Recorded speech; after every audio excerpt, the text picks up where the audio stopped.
और ये देखा प्रधानमंत्री नरेंद्र मोदी की बॉडी लैंग्वेज काफ़ी नज़र आ रही है कि प्रधानमंत्री नरेंद्र मोदी अब यहाँ से रवाना हो रहे हैं।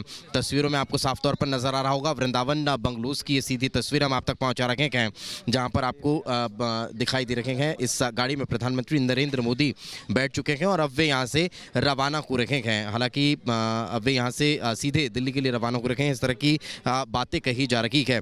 तस्वीरों में आपको नज़र आ रहा होगा कि वे अब गाड़ी रवाना हो रही है। देखिए पीछे की सीट पर प्रधानमंत्री नरेंद्र मोदी बैठे हुए हैं, हाथ जोड़कर वे यहाँ पर नज़र आ रहे हैं। हाथ जोड़कर वे सभी का अभिवादन कहीं ना कहीं स्वीकार कर रखे हैं और काफ़ी मायूस दिखाई दे रहे हैं। बॉडी लैंग्वेज उनकी साफ तौर पर इस बात की तरफ इशारा कर रही है कि जब भी वे इस वृंदावन बंगलों में आते थे तो जब यहाँ से रवाना होते थे तो आपको बड़े खुश और प्रसन्न दिखाई देते थे, क्योंकि अपनी माँ से मुलाकात करके जब वे यहाँ से लौटते थे तो एक नई एनर्जी के साथ वे यहाँ से रवाना होते थे। उन तस्वीरों को हमने देखा कि प्रधानमंत्री नरेंद्र मोदी जब यहाँ से रवाना होते थे तो जो आस पड़ोस के लोग हैं उनसे भी वे काफ़ी प्रसन्न होकर हाथ हिलाते हुए उनका अभिवादन स्वीकार करते थे और फिर यहाँ से वे रवाना होते थे। ये अपने गांव में स्टेशनरी बिजनेस शुरू करके हर महीने 2 लाख कमा रहे हैं। आपके गांव में भी ये करना है तो फ्रीडम ऐप को अभी डाउनलोड कीजिए।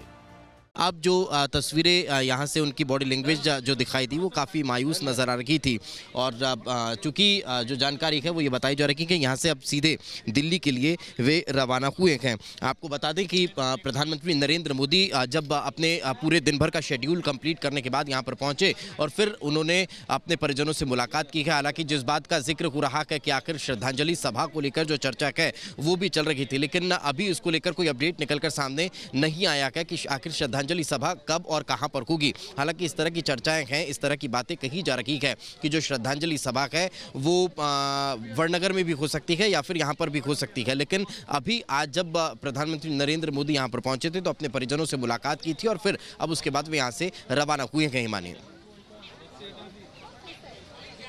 वक्त गांधीनगर से हमें दिखा रखे हैं अपने छोटे भाई पंकज मोदी। दरअसल इन्हीं के साथ हीराबा यानी कि प्रधानमंत्री नरेंद्र मोदी की मां रहती थी और जिस तरह से मेरे सहयोगी दीपेश भी बता रहे हैं कि देखिए और दिन जब मां से मिलकर निकलते थे तो एक अलग ही मतलब उनकी बॉडी लैंग्वेज की अगर बात करें तो वो एक अलग ही बॉडी लैंग्वेज होती थी और एक मुस्कान चेहरे पर होती थी। आज वो मुस्कान मिसिंग है। दीपेश आपने बिल्कुल सही कहा, आज वो मुस्कान मिसिंग है। और सुबह हमने देखा कि पहले वहां मुखाग्नि देते हैं और फिर वापस कर्तव्य पथ की ओर बढ़ जाते हैं।